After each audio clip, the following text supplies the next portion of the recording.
गामि गोबां माबाखौ नुनानै बेफोरबायदि पेरालाइसिस बेरामाव बा गोलैसोना थानाय थाखा फैसा मानो खरस खालामनो हायै गोलैसोना थानाय गोबां रोगिफोरखौ नुनानै जोङो सानदों बिथांमोनखौ एसे खम खरसजोंनो फाहामनो हानाय बायदि जोङो बे मेडिकेल केम्पखौ बसायनाय जादों।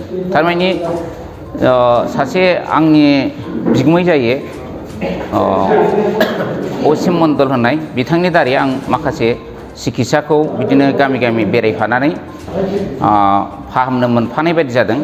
दा बेयो बिथांमोना मोनसे मौका होदों जोंनो जे नोंथांमोना हस्पिटाल बिदि आयुर्वेदिक हस्पिटाल बानायोबा साब सेन्टार बानायोबा जों नोंथांमोनखौ हेल्प खालामनोसै होनदों।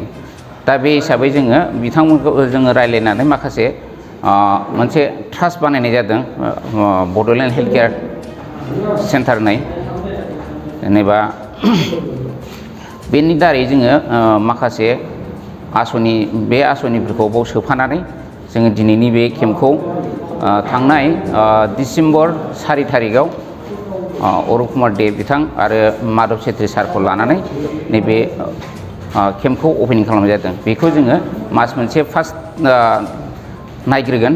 बेजों रोगिफ्रा जुदि मोजां जायोब्ला बा पाब्लिक सापर्ट मोनोबा बेखौ एक्सटेनसन खालामलांबाय थागोन। लासैनो जोङो बेखौ हस्पिटालनि महर होगोन होननानै थांखि लादों। आरोबाव दा 12 जनसो दं लेडिस एन्ड जेन्टस 4 थारिखआव बेवहाय फार्स्ट जोङो जोंनि थांखि बायदि लिरनाय बायदियैनो बे ट्रास्टनि जि माबा बेवहायनो दङ जोंनिया जाहैबाय ट्रास्टनि माबाया बड'लेण्ड हेल्थ केयारनि ट्रास्टनि मट' बे मट'आ नेचार इज फिजिशियान आरो जोङो बेवहाय लिरनाय दङ फार्स्ट स्पेसियेलि पेरालाइसिसफोरखौ जोङो बांसिन नोजोर होनाय जागोन होननानै। दा पेरालाइसिसथ' गोग्लैसोना थानाय बिथांमोनखौ जोङो खावलायदों। ओमफ्राय जों बेसेबां खम रेटआव हायो मानो बेजोंनो जों फोसाबना हरनायनि थांखि लानानै बिथांमोनखौ फोसाबगासिनो दङ। दासिमाव जोङो नुनायाव पेरालाइसिसफ्रानो गोबां बिदिनो बात बेराम थात बेराम आरो बिदिनो बिखानि बेराम बेफोरबायदि आरो ओरैनोथ' जोङो पस्टाराव गोबाङानो होबाय बे 48टा बेमारखौ बिथांमोना फाहामनो हायो होनदों। दा बे बेमारफ्रा सफैथ'वाखै दिनैसिम। जोङो गामि गोबां माबाखौ नुनानै बेफोरबायदि पेरालाइसिस बेरामाव बा गोलैसोना थानाय थाखा फैसा मानो खरस खालामनो हायै गोलैसोना थानाय गोबां रोगिफोरखौ नुनानै जोङो सानदों बिथांमोनखौ एसे खम खरसजोंनो फाहामनो हानाय बायदि जोङो बे मेडिकेल केम्पखौ बसायनाय जादों। थारमाने सासे आंनि बिगुमै जायो असिम मण्डल होननाय बिथांनि दारै आं माखासे सिकित्साखौ बिदिनो गामि बेरायफानानै फाहामनो मोनफानाय बायदि जादों। दा बेयो बिथांमोना मोनसे मौका होदों जोंनो जे नोंथांमोना हस्पिटाल बिदि आयुर्वेदिक हस्पिटाल बानायोबा साब सेन्टार बानायोबा जों नोंथांमोनखौ हेल्प खालामनोसै होनदों।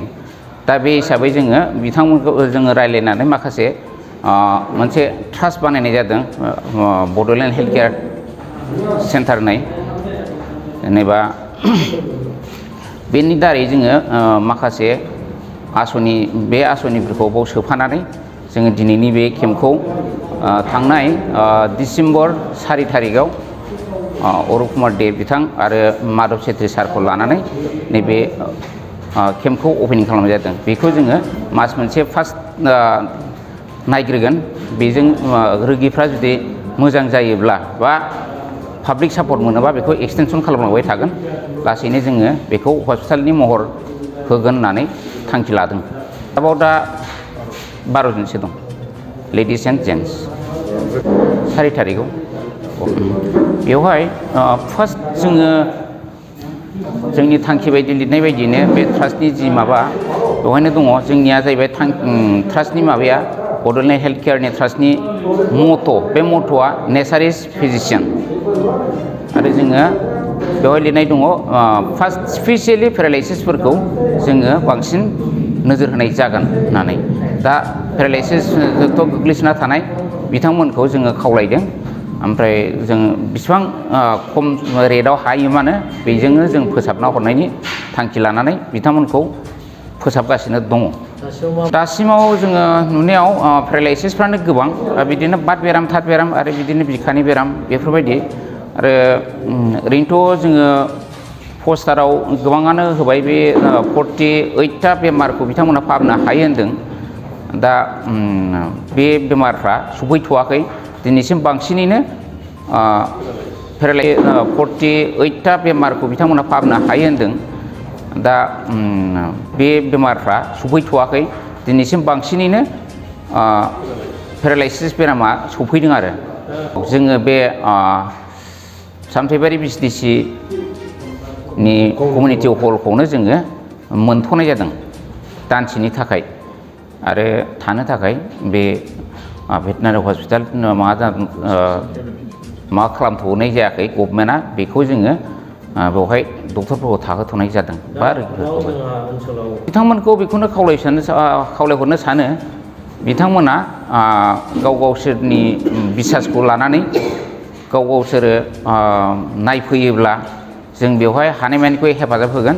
जोङो दा सासेयाव भिजिट चार्ज हिसाबै 300 रां लादों ओमफ्राय मोनसे थेरापि मा खालामोब्ला जोङो बेवहाय थेरापि प्लास बे मासाज माबा खालामनाय कमप्लिटलि बे खामानिखौ मावजोबनाय जायो अनेक प्रसेसै बेनि थाखाय जोङो 500 रां लानाय जायो सासेयाव आरो जुदि सिनियर सिटिजेन 60 अभारब्ला बैसोआ बिथांखौ हाफ लानाय जायो जेराव 300 भिजिट चार्जआव 150 जेराव 500 250 बेबायदि फेसिलिटिखौ होदों आरो बेजों जोङो मोनसे गावबुरा हन्थाफोरनि जथ'नाखि सोरबा गावबुराफ्रा बेफोरबायदि बेरामाव गोलैयोबा बिथांमोननिफ्राय जों हाफ% फाहामनो लागोन होननानै बेयाव लिरनाय दं।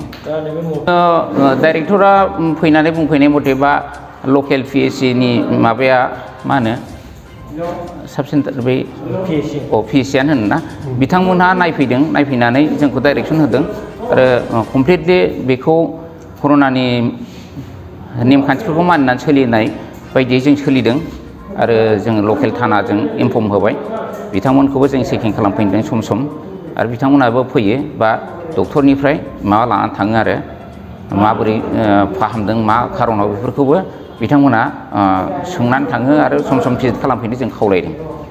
मोनसे गोजोनथाव खौरां गोजोननि नोगोर क'क्राझाराव थानाय बाजार इन्डिया आरो MRM हस्पिटाल साखाथियाव बड'लेण्ड थेरापिस्ट सेन्टाराव थुब्ला ब्रह्मआ गुबुन गुबुन रोखोमनि सानाय सुनाय गोनां सुबुंफोरनि थाखाय फाहामथाय होनाय जायो। जेरै जान्जि सानाय, हान्थु सानाय, गोदोना सानाय, आदै सानाय, आफादावदै सानाय, जानजि जरा सानाय, खर' सानाय, सिनस्रि जरा सानाय बैफोरबायदि सुबुंफोरनि सानायफोरखौ फाहामथाय होबोगासिनो दं। सोरबाफोर बे बेरामाव गोग्लैनाय सुबुंफोरा बे खाबुखौ लानो हागोन। गोबां मिन्थिनो थाखाय नैबे जानबुं नङाव फन खालाम 9974030738।